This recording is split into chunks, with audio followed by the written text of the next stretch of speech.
Laissez-moi vous raconter une petite histoire. Dans la prêche du vendredi, un frère est venu vers moi. Il m'a dit, frère, ce dont tu viens juste de parler m'est personnellement arrivé à la maison. J'ai parlé de la mort de Khadija et de la mort d'Abu Talib, qui sont des choses très sérieuses. Je l'ai assis et je lui ai dit, s'il te plaît, raconte-moi. Il m'a dit, frère, aujourd'hui est le premier jour où j'ai prié de l'année. J'étais très pratiquant pendant la majeure partie de ma vie, mais aujourd'hui est la première fois que je prie depuis un an. Je lui ai dit que s'était passé. Il a dit, il y a environ un an, ma vie était parfaite. Tout se passait comme prévu.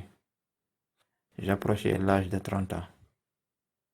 J'étais allé à l'université et à l'école de médecine. J'avais 2 jobs à côté. Je me suis marié pendant cette période. J'ai trouvé la femme de mes rêves, l'amour de ma vie. Nous avions eu 2 beaux bébés. J'étais dans ma résidence médicale, à travailler 16 heures par jour. Et nous vivions dans un petit appartement. Pas dans une très bonne partie de la ville. Nous avions une petite voiture qui tombait toujours en panne. Nous avons traversé cela des années et des années, d'une manière ou d'une autre. J'approchais maintenant la fin de ma résidence médicale. Alors je commençais à recevoir des offres de cliniques, d'hôpitaux, de médecins et de groupes.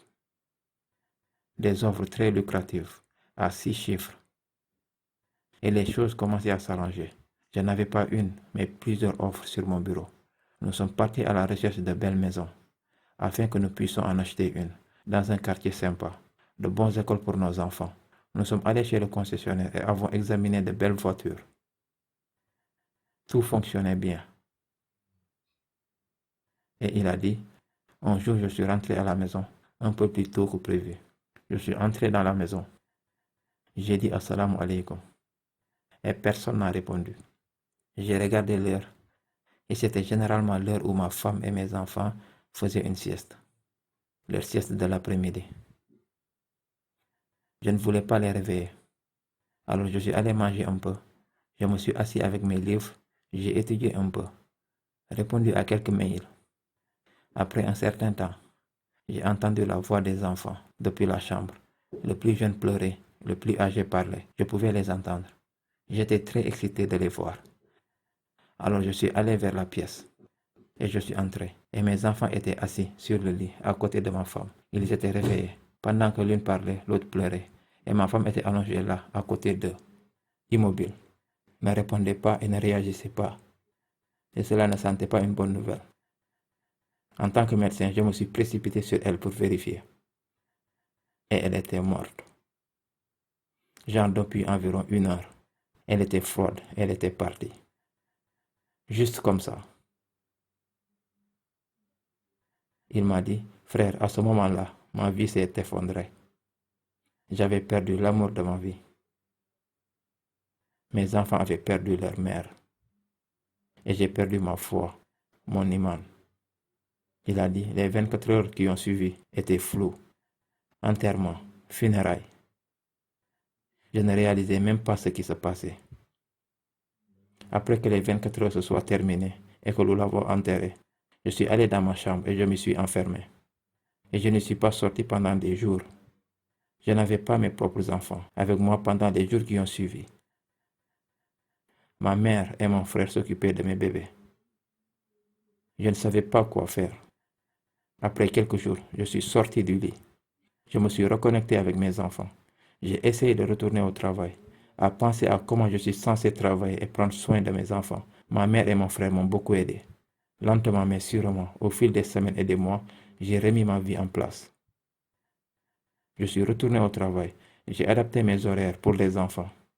Et j'ai commencé à bien m'en sortir, mais il y avait une chose qui manquait encore. Une chose que je n'avais pas encore réglée. Ma foi avait été brisée. J'avais arrêté de prier. Mon frère, il me disait chaque jour, frère, viens, tu dois prier. Mais je continuais à résister et à refuser. Aujourd'hui matin, il est venu chez moi et il a dit, je ne prendrai pas non pour une réponse. Maman surveillera les enfants, tu viens à la mosquée avec moi. Tu feras le sujoud, tu diras Allahu Akbar et ce manquement dans ton cœur sera comblé. Puis je suis venu à la Jumu'ah. J'ai entendu le sermon et vous avez raconté l'histoire du prophète sallallahu alayhi wa sallam. Comment il a perdu la mère de ses enfants, comment il a perdu l'amour de sa vie et il a perdu son oncle, l'homme qu'il avait élevé, de son enfance jusqu'à l'âge adulte. Et j'ai trouvé la réponse à ma question. Cela a de nouveau du sens pour moi. Pensez à cela. À avoir traversé tant de tragédies. Comment le prophète sallallahu alayhi wa sallam s'était réveillé le lendemain, est sorti dehors et a prêché encore plus fort que la veille, sachant qu'il va revenir chez lui dans une maison vide, sachant qu'il va revenir à la maison et regarder ses enfants en face et leur essuyer leurs larmes, car leur mère ne reviendra pas. Allah subhanahu wa ta'ala l'a pris dans le voyage le plus miraculeux qu'aucun être humain n'a jamais connu. Ce voyage s'appelle Al-Isra wal-Mi'raj. Et là, Allah subhanahu wa ta'ala a donné un cadeau au prophète sallallahu alayhi wa sallam. Et ce cadeau était les 5 prières quotidiennes. Et Allah subhanahu wa ta'ala a dit au prophète sallallahu alayhi wa sallam, des difficultés viendront, l'adversité frappera à ta porte, les tragédies t'arriveront. Mais à chaque fois que tu tombes, lève-toi et dis Allahu Akbar. Et prie Allah subhanahu wa ta'ala et incline la tête devant Allah et mets ton front sur le sol en prosternation devant Allah. La prière guérira tes blessures. Elle résoudra tes problèmes. Elle soulagera tes difficultés.